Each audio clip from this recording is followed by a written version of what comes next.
Si vous vouliez empêcher l'Afrique de devenir une superpuissance, vous n'auriez pas besoin d'inventer une nouvelle stratégie. Le plan a déjà été écrit, testé et perfectionné au fil des siècles. Vous commenceriez par vous assurer que l'Afrique ne s'unisse jamais. Le moyen le plus simple de le faire est de maintenir les gens divisés selon des lignes ethniques, tribales et religieuses. S'ils commencent à travailler ensemble, rappelez-leur les griefs passés. Ravivez les vieilles blessures, financez les mouvements séparatistes, maintenez les différends frontaliers non résolus. Assurez-vous qu'à chaque fois qu'ils font un pas en avant, ils en font deux en arrière parce qu'ils sont trop occupés à se battre entre eux. Vous installeriez des dirigeants qui servent des intérêts étrangers, pas leur peuple. Trouvez les plus corrompus, les plus facilement manipulables, ceux qui désirent la richesse et le statut plus que le progrès. Offrez-leur le pouvoir en échange de leur loyauté. Si un leader émerge qui se soucie réellement de l'Afrique, débarrassez-vous de lui. Assassinez-les si nécessaire. Mais si c'est trop compliqué, déstabilisez simplement leur gouvernement et soutenez un coup d'État. S'ils parlent de nationaliser les ressources, faites-en un exemple. S'ils essaient d'unir l'Afrique, éliminez-les avant que l'idée ne se propage. Vous maintenez l'Afrique économiquement faible en vous assurant qu'elle ne s'industrialise jamais. Laissez-les exporter des matières premières, mais ne les laissez jamais les transformer eux-mêmes. Contrôlez les mines, les champs pétrolifères, les minéraux rares.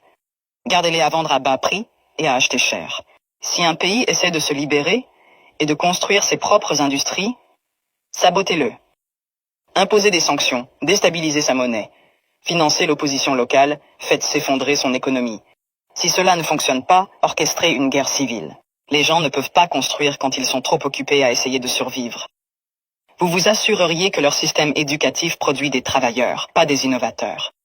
Enseignez-leur une histoire qui glorifie leurs oppresseurs. Faites-leur croire que leurs cultures sont primitives, que leurs ancêtres étaient des sauvages, que leur avenir dépend de l'approbation étrangère. Entraînez-les à mémoriser, pas à penser de manière critique. Gardez leurs meilleurs et plus brillants à la recherche d'opportunités à l'étranger. Faites-leur rêver de quitter l'Afrique plutôt que de la réparer.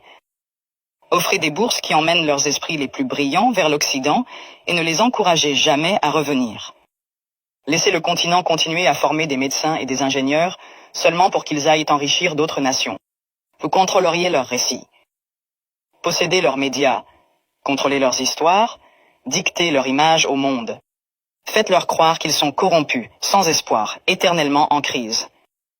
Inondez leurs écrans de pornographie de la pauvreté et de zones de guerre.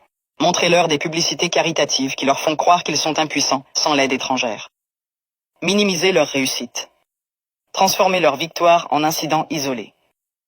Si un pays africain développe une innovation révolutionnaire, attribuez le mérite à un investisseur étranger. Si un dirigeant africain met en œuvre une politique réussie, présentez-la comme une anomalie plutôt qu'une preuve de compétence. Vous vous assureriez qu'ils restent dépendants, les noyer dans la dette. Offrir des prêts avec des conditions impossibles. Les forcer à tout privatiser pour que des entreprises étrangères possèdent leur eau, leur électricité, leurs terres.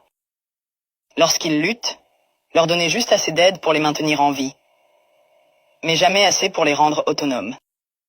Utiliser des œuvres de charité pour créer une culture de dépendance plutôt que de résilience. Les faire penser que l'intervention étrangère est nécessaire, qu'ils ne peuvent pas résoudre leurs propres problèmes, qu'ils ont toujours besoin d'aide de l'extérieur. Vous supprimeriez leurs forces militaires. Maintenir leurs armées faibles, leurs industries de défense inexistantes.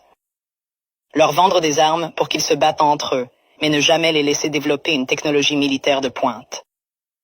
Si un pays essaie de construire un système de défense solide, l'accuser d'être une menace pour la stabilité. S'assurer qu'ils aient toujours besoin de casques bleus étrangers, de bases militaires étrangères, de conseillers étrangers contrôlant leur sécurité. Les garder vulnérables à l'invasion, aux coups d'État et à l'ingérence étrangère. La formule est simple. Diviser, corrompre, exploiter, désinformer, contrôler. Les maintenir en train de se battre entre eux. Les faire regarder à l'extérieur pour des solutions. Les garder pauvres, dépendants, en insécurité. S'assurer que chaque tentative de se libérer rencontre une résistance si forte que la génération suivante y réfléchisse à 2 fois avant d'essayer à nouveau. Ce n'est pas une théorie, c'est l'histoire. La vraie question n'est pas comment empêcher l'Afrique de devenir une superpuissance. C'est comment l'Afrique peut briser le cycle, malgré tous les efforts pour la maintenir à terre.